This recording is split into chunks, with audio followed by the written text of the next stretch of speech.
Traditional market. ఓకేనా? Traditional market లో ఏం జరుగుతుంది? ఒక కంపెనీ ఏదన్నా ఒక వస్తువు తయారు చేస్తుంది. ఓకేనా? ఏదన్నా ఒక వస్తువు తయారు చేస్తుంది. కంపెనీ నుంచి మనం కొంటున్నాం. ఎవరు? యూజర్లు, వాడుకునే వినియోగదారులు మనం కదా. డైరెక్ట్ గా కంపెనీ దగ్గర పోయి కొనలేము. కంపెనీ డైరెక్ట్ గా మన ఇంటికి వచ్చి అమ్మదు. అవునా? ఇప్పుడు ఏం జరుగుతుంది ఇక్కడ?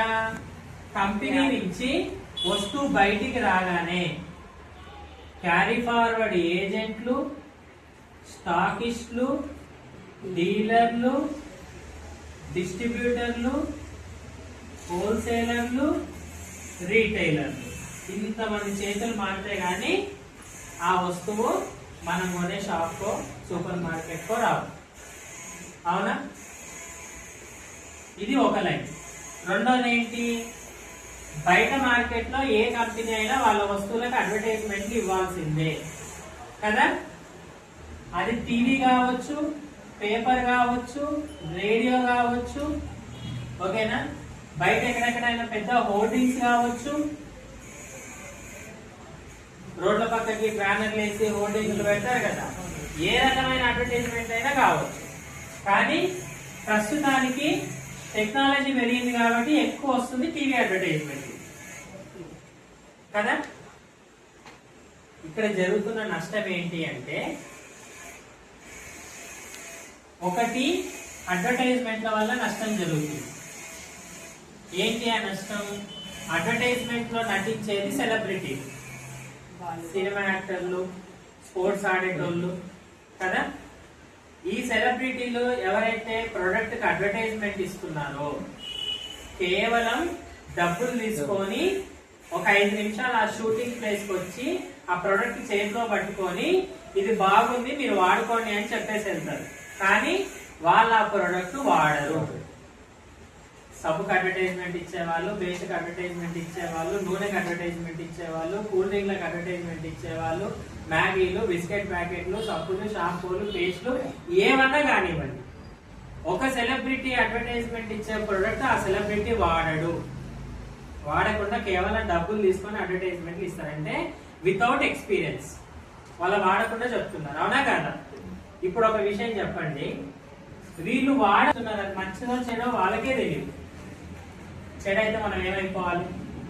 వీళ్ళని నమ్మే కదా మనం వస్తువులు కొంటున్నాం, అడ్వర్టైజ్మెంట్ వాళ్ళని నమ్మి. అర్థమవుతుందా? సెలబ్రిటీస్ నమ్మే ఈరోజు 100% జనాభా వస్తువులు వాడుతున్నారు అడ్వర్టైజ్మెంట్లను చూసి.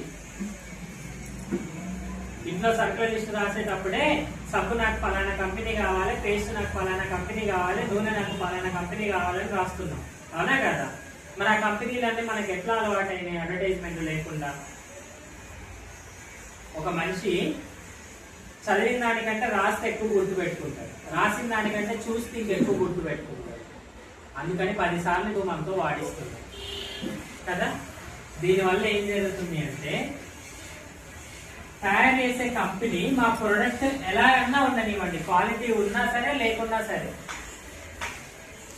మేము కనుక మంచి సెలబ్రిటీతోనే అడ్వర్టైజ్మెంట్ ఇప్పిస్తే మా ప్రొడక్ట్ ఎట్లా ఉన్నా సరే అమ్ముడుపోతుంది కదా. మేము ఎట్లా తయారు చేసినా సరే అమ్ముడుపోతుంది అంటే మంచిగా తయారైన చూస్తారు ఎవరన్నా, ఎట్లున్నా పర్లేదని అమ్మేసుకుంటారు కదా. ఇది కంపెనీలకు వచ్చిన ధీమా. దీనివల్ల జరుగుతున్న నష్టం ఏంటి అంటే, కంపెనీ ఒక 30 రూపాయలకి వస్తువు తయారు చేసి బయటికి పంపిస్తే క్వాలిటీ లేని ప్రొడక్ట్, ఈ డీలర్లు అందరినీ దాటుకొని మన దగ్గరకు వచ్చేటప్పటికి దాని ఖరీదు 100 రూపాయలు అవుతుంది. వీళ్ళందరి లాభాలు మనం కొనే ఖరీదులో ఉన్నాయి కదా. దానికి తోడు ఈ అడ్వర్టైజ్మెంట్లు తీసిన వాళ్ళకి, నటించిన వాళ్ళకి, నిమిషాల లెక్క కట్టి టీవీ ఛానళ్లలో చూపించిన వాళ్ళకి డబ్బులు ఇవ్వాలా లేదా కంపెనీకి కదా. వాటన్నిటి ఖర్చు అవుతుందా లేదా?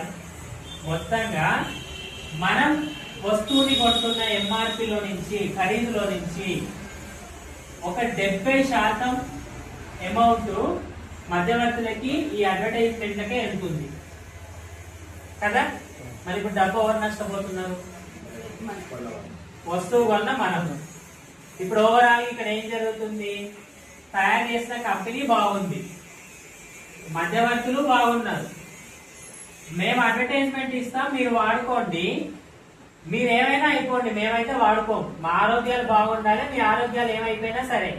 అందుకే తినే గుట్కాలకి అడ్వర్టైజ్మెంట్ ఇస్తాం, తాగే మందుకి అడ్వర్టైజ్మెంట్ ఇస్తాం. వాడిన జనాలు అన్యాయం అయిపోవాలి, మీ డబ్బులు మటుకు మాకు కావాలి. వినడానికి కొంచెం ఇబ్బంది అనిపించినా ఇది వాస్తవమా కాదా? బయట జరుగుతుందా లేదా? ఒక సెలబ్రిటీ హోదాలో ఉండి గుట్కాకి అడ్వర్టైజ్మెంట్ ఇస్తున్నారు అంటే ఏమనాలి వాళ్ళని? వాళ్ళని చూసి యువత చెడిపోతుందా లేదా? గుట్కా అడ్వర్టైజ్మెంట్ చూసి యువత మాత్రమే చెడిపోవడం కాదు, ఇంట్లో వాడే ప్రొడక్ట్ యొక్క అడ్వర్టైజ్మెంట్ చూసి జనాభా కూడా చెడిపోతుంది. ఆ ప్రొడక్ట్లు వాడుకో, ఇంట్లో వాడే ప్రతి ఒక్క ప్రొడక్ట్ క్వాలిటీ ఉండాలా లేదా?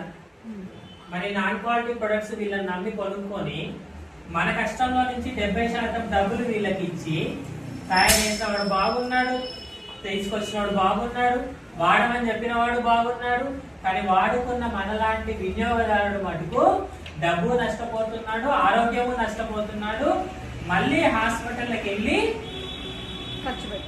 ఖర్చు పెట్టుకుంటున్నాడు. అటు ఆరోగ్యము నష్టం, ఇటు డబ్బు నష్టం. అవునా కాదా? ఉన్నవాడు ఇంకా ఉన్నవాడు అవుతున్నాడు, కొన్నవాడు మటుకు అక్కడే ఉండిపోతున్నాడు. అవునా కాదా? ఇది ప్రస్తుతం బయట మార్కెట్. దీంట్లో జరుగుతున్న నష్టానికి సొల్యూషనే మన డైరెక్ట్ సెల్లింగ్ ఇండస్ట్రీ.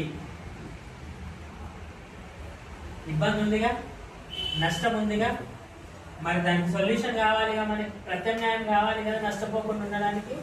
దానికి సొల్యూషనే డైరెక్ట్ సెల్లింగ్ ఇండస్ట్రీ. ఇప్పుడు మన డైరెక్ట్ సెల్లింగ్ ఇండస్ట్రీ ఏం చేస్తుంది? అందులో వెస్టీజ్ కంపెనీ ఏం చేస్తుంది? 450 రకాల వస్తువులు తయారు చేస్తుంది. ఎన్ని? 450 రకాల వస్తువులు తయారు చేపిస్తుంది. తయారు చేయించి ఇప్పుడు ఇది వెస్టీజ్ కంపెనీ అనుకుందాం, బయట మార్కెట్ కంపెనీ కాదు. ఓకే, ఈ 450 వస్తువుల్ని ఎలాంటి మధ్యవర్తులు లేకుండా, ఎక్కడా అడ్వర్టైజ్మెంట్లు ఇవ్వకుండా డైరెక్ట్ గా కంపెనీ నుంచి,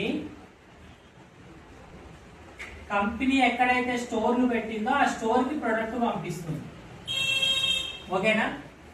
స్టోర్ నుంచి మనం తీసుకుంటున్నాం డైరెక్ట్ గా కదా. మనం ప్రొడక్ట్ కొనుక్కొని వాడిన తర్వాత అది నచ్చింది అనుకోండి, రెగ్యులర్ గా పర్చేజ్ చేసి వాడుకుంటాం. నచ్చితేనే కదా రెండోసారి కొంటారు ఎవరైనా, ఒకసారి వాడిన తర్వాత. అవునా కదా? నచ్చకపోతే ప్రొడక్ట్ మళ్ళీ వాడేది లేదు. సో నచ్చితే మనం రెగ్యులర్ గా వాడొచ్చా లేదా ప్రొడక్ట్? కదా. బిజినెస్ విషయం పక్కకు పెట్టండి, మనము మన కుటుంబం ఆరోగ్యంగా ఉండడానికి రెగ్యులర్ గా ప్రొడక్ట్ వాడొచ్చా లేదా? ఇప్పుడు వెస్టీజ్ పరిచయం అయింది కాబట్టి ఏమన్నా కొత్తగా ఖర్చు పెడుతున్నామా? సబ్బులు, షాంపూ, పేస్ట్, వంట నూనె, టీ పొడి, కాఫీ పొడి ఇవన్నీ ముందు నుంచి కూడా వాడుతున్నాము కదా. ఏదో ఒక సూపర్ మార్కెట్ లో కొనే బదులు వెస్టీజ్ స్టోర్ లో కొంటున్నాము, కొత్త ఖర్చే కాదుగా. సో రెగ్యులర్ గా కొనుక్కొని వాడుకోవడం వల్ల క్వాలిటీ ప్రొడక్ట్ ఉంటుంది కాబట్టి మన ఆరోగ్యాలు బాగుంటాయి. రెండో విషయం ఏంటి? ఒక పైసా కూడా పెట్టుబడి పెట్టకుండా ఇందులో బిజినెస్ చేసుకోవచ్చు. ఎలా చేయాలి బిజినెస్? నేను వెస్టీజ్ లో జాయిన్ అయ్యి ప్రొడక్ట్ కొని వాడుకున్నా, నాకు నచ్చింది. నాకు నచ్చిన విషయాన్ని నేను ఇంకో నలుగురికి చెప్తున్నాను. ఆ నలుగురు వెస్టీజ్ లో జాయిన్ అయ్యి ప్రొడక్ట్ వాడుకుంటే నేను చెప్పడం వల్ల వాళ్ళు కొన్నారు కాబట్టి, అవునా కదా? నేను చెప్పడం వల్ల వాళ్ళు కొన్నారు అంటే నేను టీవీ అడ్వర్టైజ్మెంట్ లో సెలబ్రిటీస్ లాగా వస్తువు వాడకుండా బాగుంది అని చెప్పలేదు. నేను వాడుకొని నాకు నచ్చిన తర్వాత నేను చెప్పాను. తేడా ఉందా లేదా? వాడకుండా చెప్పిన దానికి, వాడుకొని చెప్పిన దానికి. అవునా కదా? అంటే ఫస్ట్ మన మీద మనం ప్రయోగం చేసుకున్నాం, అంతేనా? మనకి నచ్చి మనం చెప్తున్నాం. అంటే టీవీల్లో సెలబ్రిటీస్ చేస్తున్న అడ్వర్టైజ్మెంట్ మనం చేసినట్టే కాదా ఇప్పుడు? అవునా కదా? వాళ్ళ పని మనం చేశాక ఈ ప్రోడక్ట్ ఎక్కడ దొరుకుతుంది అంటే పలానా స్టోర్ లో దొరుకుతుంది, వెళ్ళి తెచ్చుకోండి, లేదంటే నాకు కూడా రండి, నేను మీకు దగ్గర నుండి తీయిస్తాను అని చెప్పి మనం కొత్త వాళ్ళని తీసుకొచ్చి మరి ప్రొడక్ట్ కొనేదాకా సపోర్ట్ చేస్తున్నాం, అవునా కదా? అంటే ఇప్పుడు మధ్యవర్తులు చేయాల్సిన పని మనం చేస్తున్నామా లేదా? ఈ రెండు పనులు మనమే చేస్తున్నాం కాబట్టి కొత్త వాళ్ళు కొంటున్నారు, కంపెనీకి బిజినెస్ అవుతుంది, అంతేనా? మరి ఇప్పుడు వీళ్ళ ఇద్దరు పని మనమే చేస్తున్నప్పుడు వీళ్ళు తీసుకుంటున్న 70% డబ్బులు మనం తీసుకుంటే తప్పేముంది? తప్పుందా ఏమన్నా? అదే డైరెక్ట్ సెల్లింగ్ బిజినెస్. కంపెనీ తయారు చేసి ఇస్తే మనం వాడుకుంటాం, బిజినెస్ చేయాలనుకుంటే ఇంకో నలుగురికి చెప్పి ప్రమోట్ చేస్తాం, లేదు అనుకుంటే వస్తువు వాడుకుంటూ ఉండిపోతాం జీవితాంతం. ఇది డైరెక్ట్ సెల్లింగ్ బిజినెస్. ఇప్పుడు ఇక్కడ కంపెనీలో జాయిన్ అవ్వడానికి మనం ₹1 కట్టట్లేదు, కంపెనీ బలవంతంగా మీరు ఖచ్చితంగా ఇన్ని వస్తువులు కొనాలి అని చెప్పట్లేదు, మనకు నచ్చింది మనం కొనుక్కుంటున్నాం కదా. ఇంకా వేరే వాళ్ళని జాయిన్ చేయడానికి మనం ఏం డబ్బులు అడగట్లేదు, ఫ్రీగా జాయిన్ చేసుకుంటున్నాం. ఇక్కడ ఎవరైనా నష్టపోయేది ఉందా? లేదు కదా. ఇది డైరెక్ట్ సెల్లింగ్ బిజినెస్. ఇప్పుడు బయట దొరకని క్వాలిటీ వెస్టీజ్ కంపెనీలో ఎందుకు దొరుకుతుంది? బయట బాగానే మనకు తెలుసు, వాస్తవమే, కానీ ఈ కంపెనీలో క్వాలిటీ ఎందుకు ఉంటది అన్న క్వశ్చన్ వస్తుంది. బయట ప్రొడక్ట్ క్వాలిటీ బాగున్నా బాగాలేకపోయినా సెలబ్రిటీలు చెప్తే అమ్ముడు పోతుందా లేదా? అవునా కదా? అమితాబ్ బచ్చన్ చేతిలో పెడితే అగరబత్తీలు కూడా అమ్ముకోవచ్చు అన్న కాడికి అర్థమైపోయింది కంపెనీలో, అంతేనా?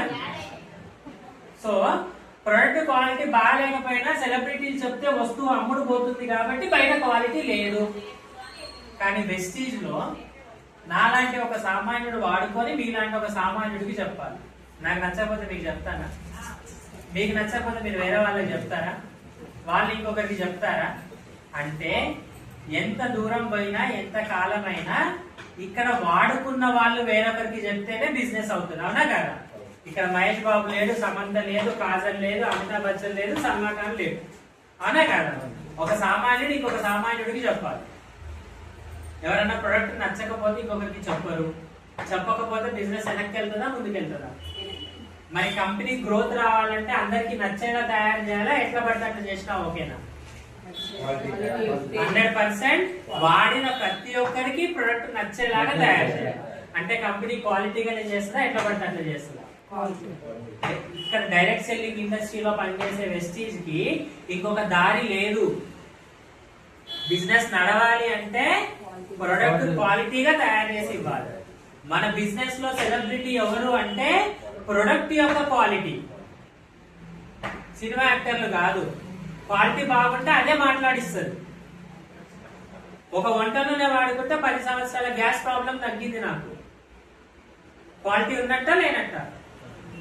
నేను చెప్తానా లేదా ఆటోమేటిక్ గా వేరొకరికి? మరి అందరికీ అలాగే జరగాలంటే నాకు ఇచ్చిన క్వాలిటీయే అందరికీ ఇవ్వాలి, అవునా కదా? అందుకని మనకి 100% ఇక్కడ క్వాలిటీ దొరుకుతుంది, క్వాలిటీ ప్రొడక్టే దొరుకుతుంది. సో ఇప్పుడు అర్థం చేసుకోండి. ఫస్ట్ క్వశ్చన్, కాస్ట్ ఎందుకు ఎక్కువ ఉంది?